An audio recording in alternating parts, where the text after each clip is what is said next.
Kremlin now, in the latest, claims to have besieged two large cities, Kherson and Berdyansk. These cities, as per the Russian claims, are currently blocked by the soldiers. There we have for you the location of these two cities in Ukraine. The fight has now reached Ukraine's second largest city of Kharkiv. The Russian army had earlier entered the region, including the city center. Videos have been showing several light military vehicles moving along a street in Kharkiv. Now, the Kharkiv governor says that Ukrainian forces had secured full control of Kharkiv after street fighting with the Russian troops. The regional administration at the same time saying that Kharkiv is fully under their control. Earlier, the Ukrainian government said that Russian forces blew up a gas pipeline in the city. The video released showed fire and smoke rising from the facility in Kharkiv. The government has warned that the smoke from the explosion could cause an environmental catastrophe. Residents of the city have been advised to cover their windows.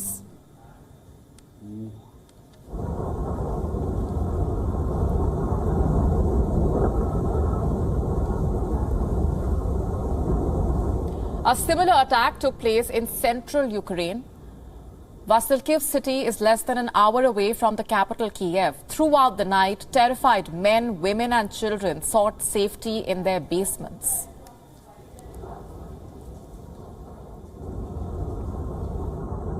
Шановна Васильківська громада, ви бачите всі зараз, що відбувається, бачите вогонь. Це, на жаль, горить нафтобаза на Крічках. Ворог хоче зруйнувати все навкруги, але йому нічого не вдасться. Ви бачите, що сьогодні протягом дня йшли потужні обстріли з балістичних ракет, в тому числі нашого аеродрому, але втримали. І зараз ідуть обстріли, але все буде добре. Ніч буде непростою, як в нас, так і в Києві, але ми обов'язково вистоїмо, і правда переможе, тому що за нами Бог. With us on the broadcast this minute is founder of Black Trident Defense and Security Consulting, Dr. Lada Rotisky, with us from Kiev. Thanks very much, Dr. Lada, for being here with us. If you can start by telling us more about what's happening on the ground and your assessment of the situation. Well, first I would like to say that I am unfortunately no longer in my home city, Kiev. I was forced to flee because of the Russian aggression and the death lists that have been drafted. So it's terribly exhausting.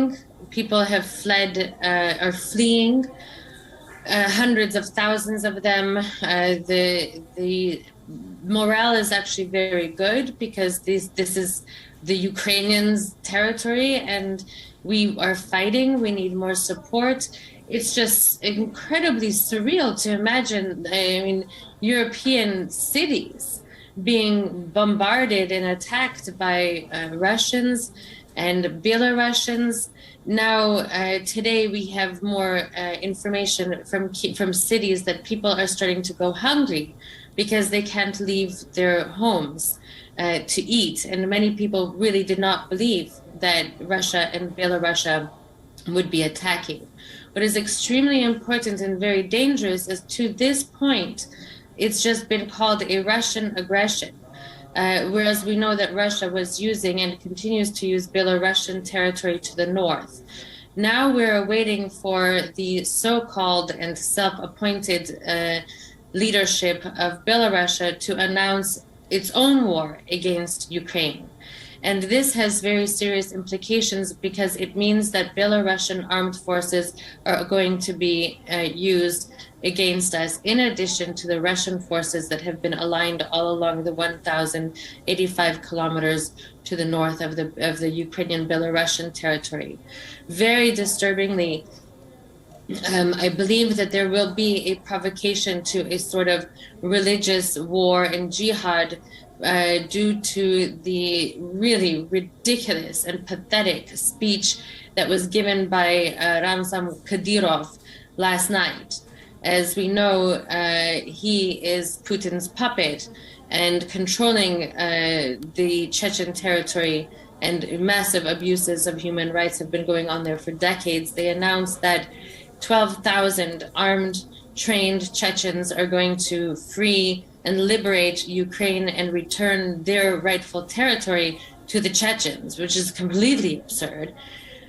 On top of that, they claim that these 12,000 Chechens will be joined by 70,000 Chechen volunteers to liberate us, and that we are all fascists and neo-Nazis. They have bitten that terminology, and it's completely ridiculous. The entire world knows that we are not fascists, except for the people who have no access to freedom of information. And unfortunately, those people are mainly found in Russia itself. So I feel very sorry for the Russian citizens as well.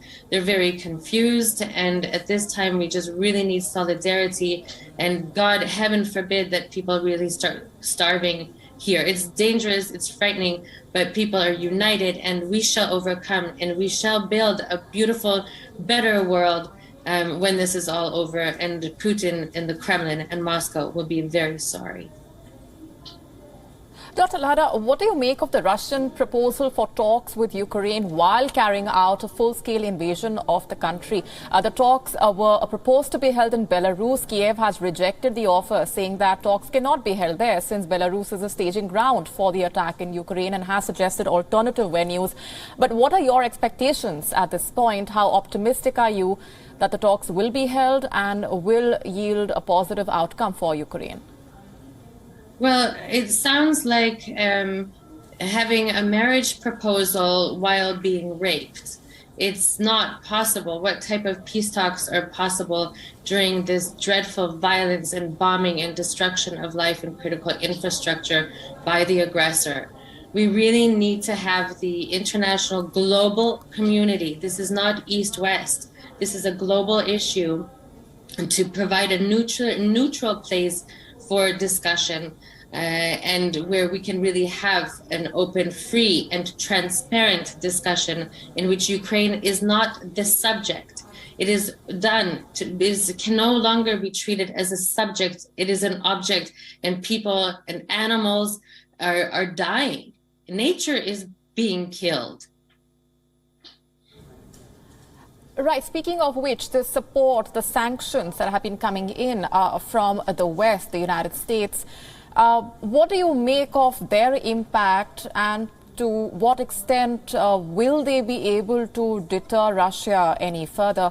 The diplomatic efforts, unfortunately, have failed so far. We have seen statements of condemnation coming in from the US, from the NATO, the European Union. But the sanctions that have been announced, are they enough, or according to you, are they too little, too late? No.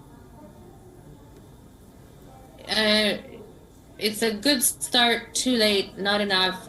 And it's like like putting a Band-Aid on a third-degree wound. We need tough, immediate action, and it's doable. I'm very happy to see that Ukraine is receiving more support, military support. There are certain, we need to have actually the airspace, a no-fly zone called. This is what we need, and this will settle a lot of the issues. More sanctions, okay, but let's just help Ukraine get rid of these uninvited liberators, so to speak, who themselves do not know what they're doing here.